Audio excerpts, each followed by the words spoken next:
নমস্কার বন্ধুরা, কৃষি সাহানা চ্যানেলে আপনাদের স্বাগত। এবছর উত্তরবঙ্গ এবং আসামে চা চাষের জন্য একটা ভয়ঙ্কর বছর। 30 থেকে 40% ফলন অলরেডি ঘাটতিতে চলছে। গত 9 থেকে 10 দিন টানা বৃষ্টি চলছে, আকাশ মেঘে ঢাকা, সূর্যের আলো নেই, তার ফলে সালোকসংশ্লেষ কম, তার ফলে ফলন কম। আবার সমস্যা হবে এর পরেই, যখন সূর্যের আলো আসবে তখন এত বেশি তেজে আসবে, সেই তেজি আলোটাও কিন্তু সালোকসংশ্লেষের জন্য ভালো নয়। সেই এক্সট্রা আলোকে রিফ্লেক্ট করে দেওয়াটা প্রয়োজন আছে ভালো সালোকসংশ্লেষ পাওয়ার জন্য। এই কাজে সাহায্য করতে পারে একমাত্র গ্রিন মিরাকেল। বুঝে নিন কেমন করে।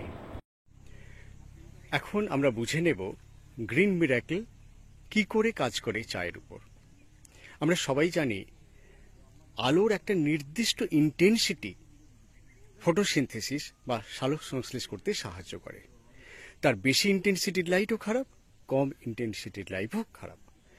তো যখন ইন্টেন্সিটি অফ লাইট প্রচণ্ড বেশি হয় তখন গ্রিন মিরাকেল দিলে কি হয়, এক্সট্রা লাইটকে রিফ্লেক্ট আউট করে দেয়। তার ফলে অপটিমাম ফটোসিনথেটিক টেম্পারেচারটা মেনটেন করতে সাহায্য করে কে? Green miracle.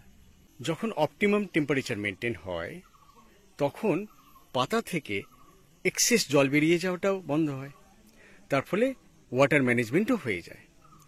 তা better photosynthetic temperature, better water leads to better photosynthesis.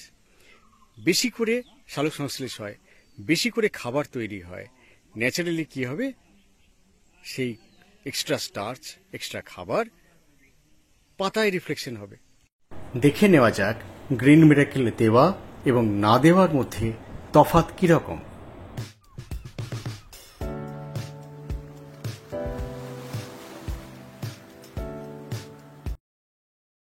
রিপোর্টে দেখা গেছে গ্রিন মিরাকেল ব্যবহার করে 14.5% পর্যন্ত ফলনের বৃদ্ধি ঘটেছে। শুধু তাই নয়, গ্রিন মিরাকেল ব্যবহার করলে পাতার কোয়ালিটিও ভালো হয়। যেমন এটি ব্যবহার করলে পলিফেনলস, ক্যাটাচিনস এগুলো বাড়ে।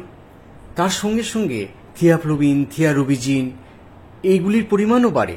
তার ফলে মেডটির কোয়ালিটিও ভালো হয়।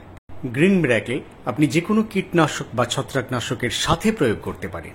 এর সাথে আপনি মূল খাদ্য বা অনুখাদ্য মিশিয়েও প্রয়োগ করতে পারেন, যেমন মাইক্রোফুড, নিউট্রিফাস্ট, নারিশ প্লাস ইত্যাদি ইত্যাদি।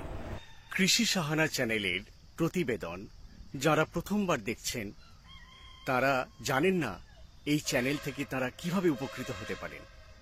ভবিষ্যতে নিত্য নতুন প্রযুক্তির সন্ধান পেতে অবশ্যই চ্যানেলটি সাবস্ক্রাইব করে নিন এক্ষুনি এবং লাইক বাটনে ক্লিক করুন। ধন্যবাদ।